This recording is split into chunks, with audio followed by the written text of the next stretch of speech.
Imagine this. It is a damp spring morning in 1750.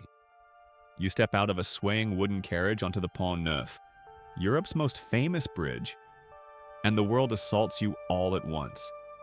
The smell crashes first, a living, choking fog of horse urine steaming in the gutters, rotting fish heads and cabbage cores dumped from market carts, black sewage bubbling up from every alley grate, the sharp iron tang of fresh animal blood from butcher's stalls only yards away. The noise follows like a wave, cartwheels grinding on uneven cobblestones, fishwives screaming prices until their voices break into hoarse croaks, vendors hawking miracle cures and cheap ribbons, beggars coughing wetly in the shadows, a distant church bell clanging like an urgent warning across the river. You look left. A noblewoman in a towering powdered wig and rustling silk panniers glides past in a gilded sedan chair, carried by sweating servants in livery, her face painted corpse white with toxic lead makeup. Fake black beauty spots glued to her cheeks like deliberate lies. You look right. A child, like maybe 7 years old, barefoot, ribs like ladder rungs under filthy linen rags, scrabbles desperately in the gutter for a moldy crust of bread that fell from a baker's basket, nearly crushed by the next cartwheel.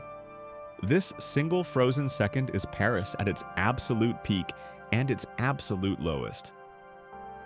The dazzling capital of the Western world, the beating heart of the Enlightenment that will soon set fire to thrones across the globe, yet also a medieval cesspit of 600,000 to 650,000 souls packed into disease-ridden streets, drowning in inequality, hunger, filth, and barely contained fury. Using cutting-edge AI, we resurrect this vanished city, centuries-old engravings, oil paintings, maps, and drawings, transformed into vivid, breathing, photorealistic scenes.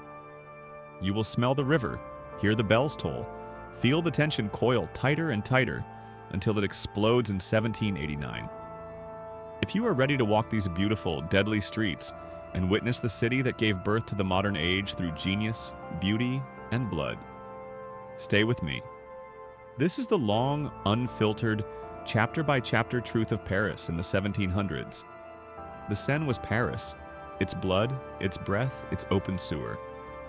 In the mid-17th century, it was not the clean, romantic river we know today. It was a thick, brown, stinking working artery that carried everything the city needed and everything it wanted to forget. Every single day, tens of thousands of chamber pots were emptied into it from houses, tenements, and palaces along the banks. Upstream tanneries dumped barrels of acidic dye, lime, and urine used for softening hides. Slaughterhouses on Ile de la Cité and both banks bled cattle, pigs, sheep straight into the current. Blood, entrails, offal, swirling in red-brown clouds. Industrial waste from dye works, soap boilers, fullers who cleaned wool with fermented urine, all poured in unchecked. The smell was not just bad, it was a physical force. Visitors from London or Vienna often vomited on first arrival. They pressed scented handkerchiefs or pomanders filled with cloves, lavender, and ambergris to their noses, but nothing could block it completely. Parisians called it le parfum de la ville, the perfume of the city, with bitter, resigned irony. Despite the squalor, Notre Dame remained the spiritual, emotional, and social center of the city. Coronations drew massive processions through streets lined with cheering crowds. Royal weddings filled the island with silk banners and music. Easter and Christmas turned it into a carnival. Mystery plays performed on wooden stages outside the portals. Bonfires blazing in squares. Shared feasts of bread and wine for rich and poor alike. Philosophers and early freethinkers whispered dangerous ideas in the shadows of the portals, risking charges of heresy from the church. The great bells, Emmanuel, Marie, Gabriel, marked every part of daily life. Matins at dawn, Angelus at noon, curfew at dusk, alarms for fire or invasion. In the 1700s, Notre Dame still bridged heaven and earth, a towering sanctuary amid the stench and chaos. Later, Baron Haussmann demolished the crowding medieval houses in the 19th century, creating the wide-open parvis we know today. The devastating fire of April 15, 2019, destroyed the spire and much of the roof, but restoration work continues. proof that even stone cathedrals can rise from ashes, just as Paris itself has risen again and again. Paris in the 1700s was defined by brutal, almost unbearable contrasts. Nowhere more visible than between its palaces and its markets. The Hôtel de Soissons, built between 1572 and 1584 for Catherine de' Medici, was a Renaissance masterpiece that still radiated power in the 1700s. Its most striking feature was the 28-meter-high astronomical column, a slender tower topped with a dome where Catherine, obsessed with prophecy and fate, consulted astrologers by candlelight, terrified for the futures of her sons who would become kings of France. By the 1700s, the palace had passed to the princes of Carignan. Inside, rooms dripping with gold leaf, walls hung with tapestries depicting classical myths and biblical scenes, marble fireplaces roaring with oak logs even in summer to ward off the damp. Formal gardens were pure French Renaissance.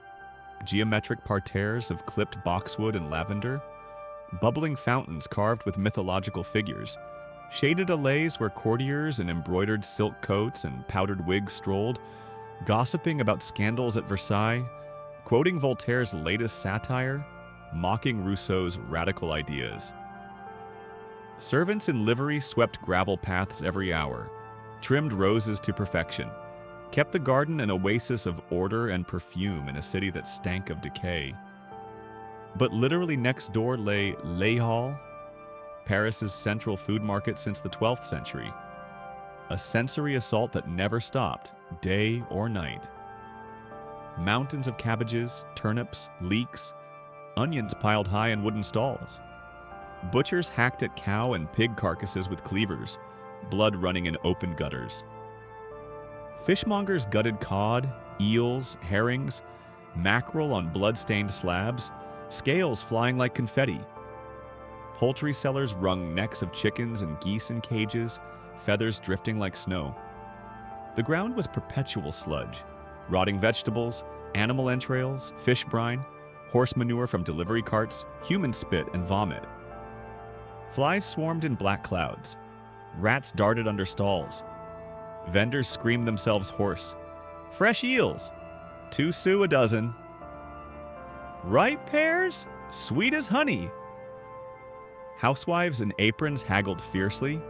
Thieves snatched purses in the crush of bodies. Drunks staggered at night under flickering torchlight.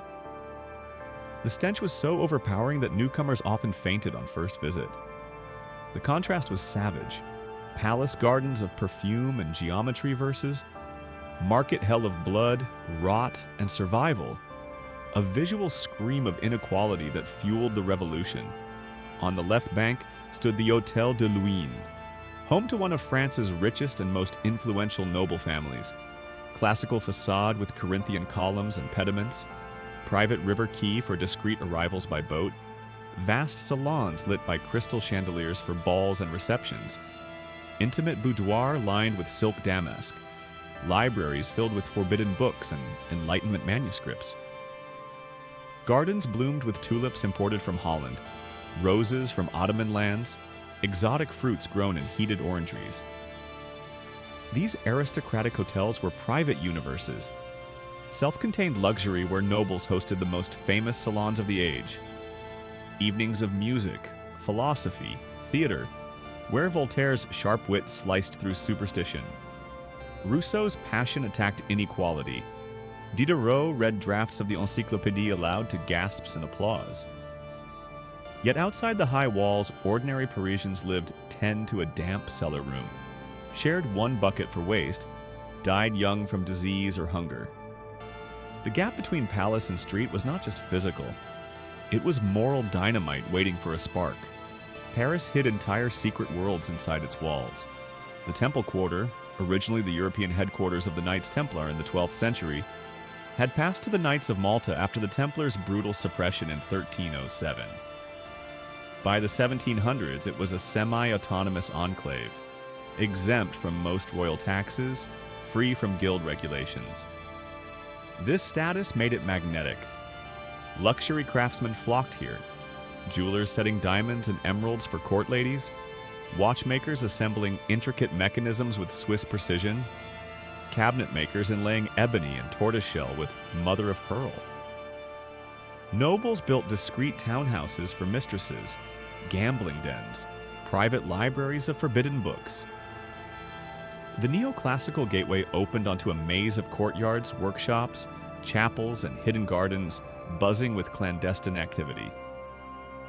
Later, in August 1792, its ancient tower became the grim prison for Louis XVI, Marie Antoinette, their children, and Madame de Lamballe, the royal family's last stop before the guillotine. Napoleon ordered the entire complex demolished between 1808 and 1811 to erase any royalist shrine. Today, nothing remains. Science also flourished in Paris's quieter corners. The Paris Observatory, founded in 1667 by Louis XIV, was his bold claim that France would lead the world in knowledge. Its building was precisely aligned to cardinal directions. Its meridian line became the reference for all French maps until Greenwich took over in 1884. Giovanni Domenico Cassini discovered 4 moons of Saturn from its rooftop telescopes. Located on the southern edge of the city, away from coal smoke and city haze, it represented royal ambition at its most enlightened. Les Invalides, begun in 1670, was another rare act of royal compassion. A vast military hospital and retirement home for wounded and disabled veterans who would otherwise beg on streets. It could house up to 4,000 men in dormitories, infirmaries, workshops. They lived under strict military discipline. Daily masses, work in carpentry or tailoring shops, parades on the huge esplanade. The Golden Dome, completed in 1706 by Jules Ardouin-Mansart, became one of Paris's most recognizable silhouettes. Today it houses Napoleon's tomb and the Army Museum, but no portrait of 18th century Paris is complete without Versailles, the colossal monument to royal excess just 12 miles southwest. Louis XIV transformed a simple hunting lodge into a 700-plus room mega-palace between 1661 and 1715. The Hall of Mirrors, with 357 arched windows and mirrors, symbolized absolute power. André Le Nôtre's gardens were geometric perfection. Vast parterres, fountains that danced on command, tree-lined allées where courtiers promenaded in finest silks. In 1682, Louis moved the entire court and government here, turning Versailles into a gilded cage. 10,000 nobles lived in apartments or attics, enduring endless rituals. The lever, King's Rising; the coucher, bedtime; meals watched by crowds, all for a chance at a royal glance or favor. Balls, operas, fireworks, hunts consumed fortunes. The cost was catastrophic. Taxes crushed peasants, bread shortages grew, resentment simmered. Versailles was not just a palace, it was the visible symbol of a system rotten at its core, the spark that would ignite revolution.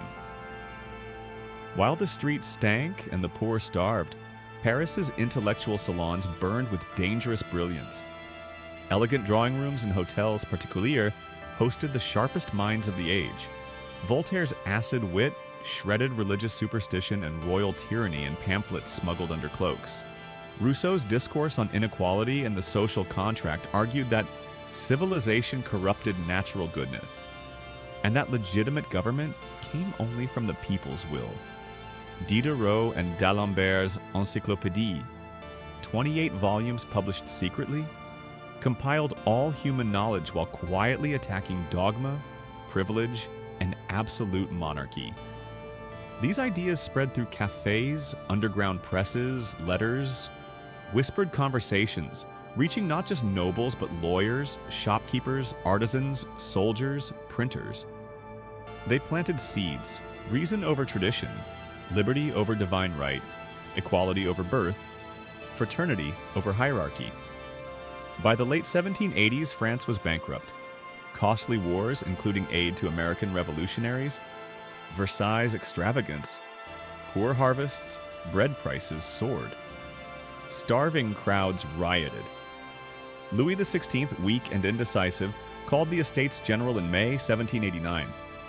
First time in 175 years. The Third Estate, commoners, demanded real power, formed the National Assembly, swore the tennis court oath. Tensions snapped. July 13, 1789. Furious mob stormed Saint-Lazare prison and monastery, believing grain was hoarded while people starved. They freed prisoners, looted stores, wrecked buildings. July 14th, thousands marched on the Bastille, medieval fortress prison, hated symbol of royal arbitrary power. Governor de Launay refused to surrender. Negotiations collapsed. Cannons roared from Place de la Bastille. Muskets cracked, smoke choked the air. After 4 hours of fierce fighting, the fortress fell. De Launay and guards were beheaded. Heads paraded on pikes through streets. Only 7 prisoners were freed, but the Bastille's fall became the revolution's defining moment. It was demolished by November 1789. The site is now Place de la Bastille. July 14th is France's national holiday, Bastille Day. Behind every palace, every salon, every idea lay the brutal reality. Cramped attics shared by 10 people, no sanitation, frequent epidemics killing thousands, children working 14-hour days, resentment boiling into rage.